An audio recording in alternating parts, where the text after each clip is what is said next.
Recipe চ্যানেলে আপনাদের সকলকে স্বাগত জানাই। কেমন আছেন? আশা করছি ভালোই আছেন। আমিও খুবই ভালো আছি। প্রতিদিনের মতো আবার একটি নতুন রেসিপি নিয়ে আপনাদের সামনে হাজির হলাম। রেসিপিটি হলো জিরা ইলিশ। আমরা সকলেই সর্ষে ইলিশ, পোস্ত ইলিশ, ইলিশ ভাপা খেয়েছি। আজ আমি একটু নতুনভাবে ইউনিকভাবে আপনাদের সামনে তুলে ধরতে চলেছি জিরা ইলিশ। তো চলুন, এর আগে আমি দুবার ট্রাই করেছিলাম, আমার তো ব্যাপক লেগেছে। আশা করছি আপনাদেরও ভালো লাগবে। ঝটপট দেখিনি কী কী লাগছে। তো এখানে আমি দুটা দেখুন ইলিশ মাছ নিয়েছি, একদম টাটকা ফ্রেশ। এটাকে পরিষ্কার করে বেছে আসছি। দেখুন কাটিং করে পরিষ্কার করে ধুয়ে চলে এসেছি। আমি কিন্তু অর্ধেকটা এটা বানাবো আজ। এটা কিন্তু একটু অল্প হলুদ এবং লবণ দিয়ে আমি জাল করিয়ে নেব। এর টেস্টটা কিন্তু অন্যরকম আসে। তো এখানে দেখুন অল্প লবণ এবং হলুদ দিয়ে জাল করিয়ে নিয়েছি। যখনই আপনারা জিরা ইলিশ করবেন এইভাবে কিন্তু জাল করিয়ে নেবেন। ইলিশগুলো সব কটাই কিন্তু ডিম ছিল।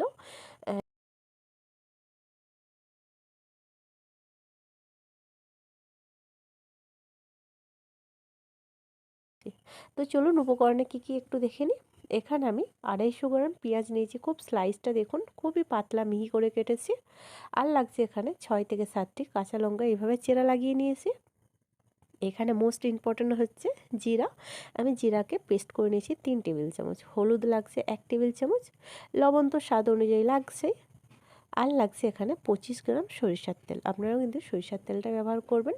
তো চলুন অন্যদিকে গ্যাসটি অন করে গ্যাসের মধ্যে একটি কড়াই নিয়েছি। কড়াইয়ের মধ্যে যে সরিষার তেলটা নিয়েছিলাম ওটা ফার্স্ট আমি নিয়ে নিলাম। ভালো করে তেলটা গরম হলে গ্যাসের ফ্লেম মিডিয়াম করে যে স্লাইস করে রাখা পেঁয়াজ নিয়েছিলাম সেটা আমি দিয়ে দিলাম এর মধ্যে, এবং পেঁয়াজটা ভালোভাবে একটু তেলের মধ্যে ফ্রাই করতে হবে।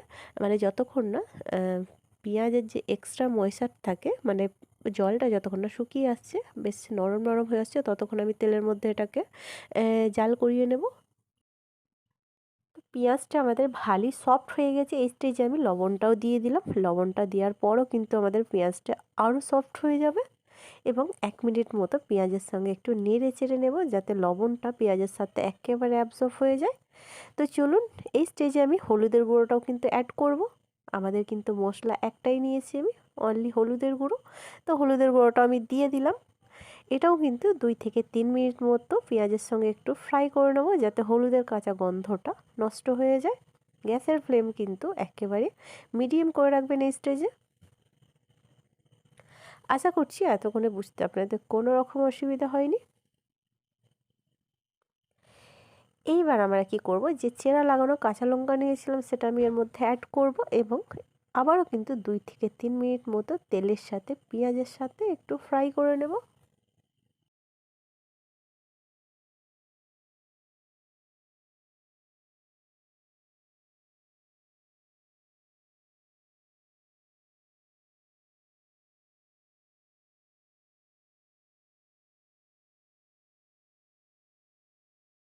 চলুন মেন ইনগ্রিডিয়েন্টস হলো আমাদের জিরার পেস্ট। এটা কিন্তু মোস্ট ইম্পর্ট্যান্ট। আমি কিন্তু এখানে 3 টেবিল চামচ নিয়েছি। অল্প জল দিয়ে কিন্তু আপনারা পেস্ট করবেন। এর সুগন্ধ মাশাআল্লাহ মারাত্মক, এবং খাওয়ার সময়তে গন্ধতে আপনাদের পেট ভরে যাবে। তো জিরার পেস্টটা দেওয়ার পর আমাদের গ্যাসের ফ্লেম স্টেজে একেবারে লো করে রাখবেন, এবং 5 থেকে 6 মিনিট একটু কষিয়ে নেবেন। নিচের দিকে ধরে ধরে আসলে অল্প জল অ্যাড করতে পারেন, আমিও করলাম। কিন্তু জিরার পেস্টটা কিন্তু নিচের দিকে পুড়ে গেলে হবে না, কিন্তু তাহলে কিন্তু এর টেস্টটা কিন্তু একেবারে নষ্ট হয়ে যায়। দেখতেই পাচ্ছেন পেঁয়াজগুলো কেমন একেবারে নরম নরম হয়ে এসেছে, ও সুগন্ধতে পুরো ভর্তি হয়ে যাচ্ছে কিচেন রুম আমার। তো দেখুন আবারও অল্প জল অ্যাড করলাম।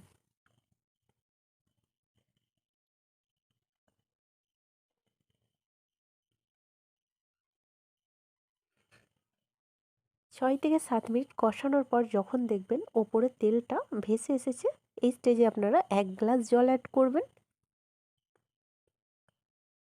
এবং গ্যাসের ফ্লেমটা হাই করে জলটা বেশ ফুটে ফুটে আসলে যে জাল করিয়ে রাখা ইলিশ মাছ ছিল সেগুলো আপনার এর মধ্যে ছেড়ে দেবেন, এবং ঢাকা বন্ধ করে গ্যাসের ফ্লেম মিডিয়াম করে 10 থেকে 12 মিনিটের মধ্যেই আমাদের জিরা ইলিশ একেবারে পারফেক্টলি রেডি হয়ে যাবে।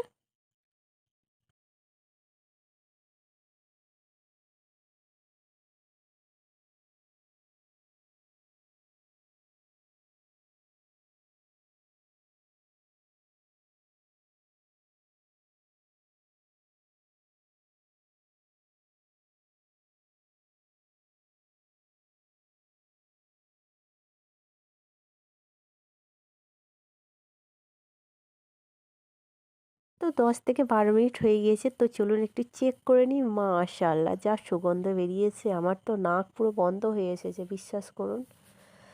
ওপরে দেখুন তেলটা পুরো ভেসে এসেছে এবং একেবারে মাখা মাখা, যেটা আমাদের আঠালো দরকার সেটাই হয়েছে। তো ঢাকাটা বন্ধ করে এইবার আমি একটি প্লেটের মধ্যে পরিবেশন করব।